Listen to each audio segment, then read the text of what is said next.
Welcome to On the Other Hand, the ultimate destination for everyone interested in the left-handed experience.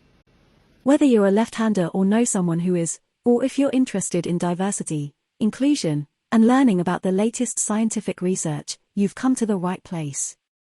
Join us as we explore the history of handedness and catapult into the latest research that changes the way we think about humans. We believe left-handedness is not a limitation, but rather a unique trait that has played a significant role in shaping human civilization throughout history. We are the first generation of humans to live without persecution for being left-handed, and there is a lot to shout about. Let's get started. Archaeological evidence has shown that 500,000 years ago, in prehistoric times, approximately 10% of humans were left-handed. Researchers discovered this by examining ancient teeth and found they contained microscopic scratches that indicated the handedness of the person. More conclusive evidence for the prevalence of left-handedness dates to around 30,000 to 50,000 years ago, based on the discovery of cave paintings and handprints. No evidence has been found that indicates any societal biases or cultural stereotypes towards left-handedness during this time. It is likely that left-handedness was first seen as a curious and unusual trait, but since documented history began, there has been a bias towards right-handedness and a lack of consideration for left-handed individuals. This bias, which has been scientifically observed in the brain, has been perpetuated through cultural stereotypes and societal norms that favor right-handedness, leading to a harmful and sometimes deadly impact on left-handed individuals, and not for the reasons you might be thinking. Let's continue. During ancient times, between 1,500 and 6,000 years ago, in Rome, being left-handed was often considered an unlucky and undesirable trait. Left-handed individuals were often prohibited from performing legal tasks with their left hand, and in extreme cases, they were accused of witchcraft and blasphemy. In ancient Greece, left-handedness was less stigmatized but still associated with weakness or lack of skill. Right-hander Plato believed that all limbs were created equal and that left-handedness was culturally imparted, blaming it on mothers and nurses who failed to teach their children correctly. On the other hand, his student Aristotle, rumored to be left-handed, believed that a person's handedness was natural and inherited. Left-handedness has been associated with negative connotations in language. In ancient Rome, the Latin word for left, sinistra, is the origin of the word sinister, which describes something or someone that is threatening or ominous.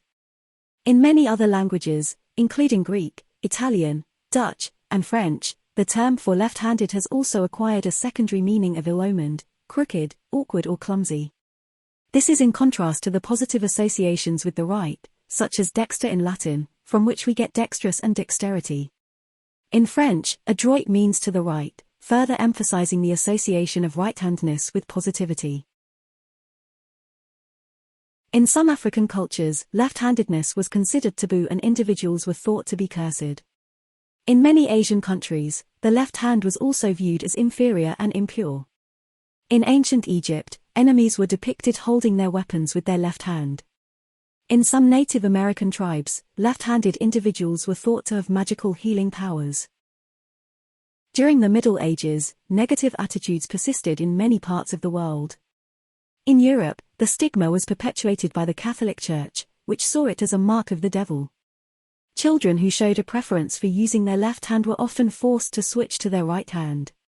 The belief that being left-handed was associated with witchcraft and other dark arts led to left-handed individuals being accused of heresy and sometimes even put to death.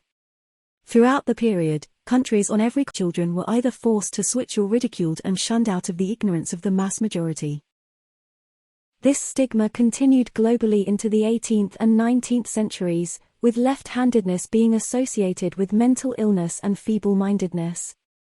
Doctors believed that it was caused by a lack of development in the left hemisphere of the brain, which back then was also falsely believed to be responsible for intellectual abilities.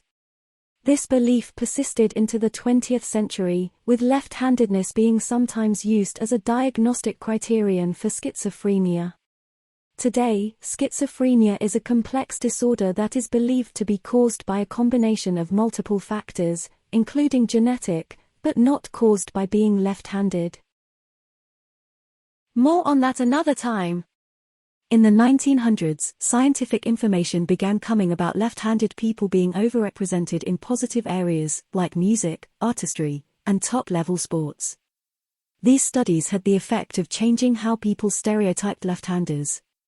By the 1980s, Western culture generally stopped forcing right-handedness, and as awareness increased, manufacturers began producing left-handed versions of tools.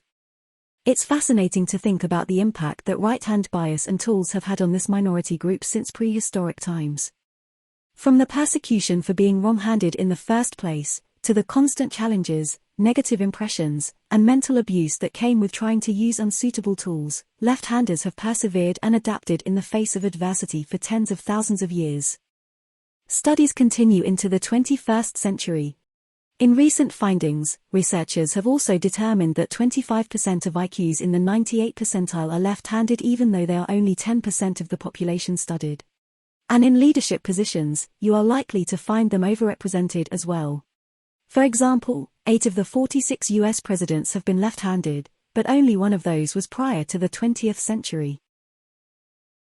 Similarly, Albert Einstein, Steve Jobs, Bill Gates, Oprah Winfrey, and many of your mothers and fathers, are revolutionary game changers who would have had different circumstances. We would have all had different circumstances.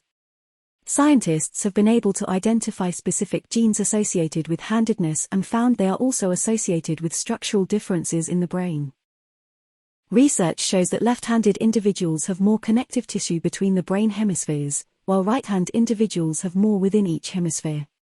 Right-hand individuals tend to have an asymmetrical brain and are cognitively biased towards the left hemisphere.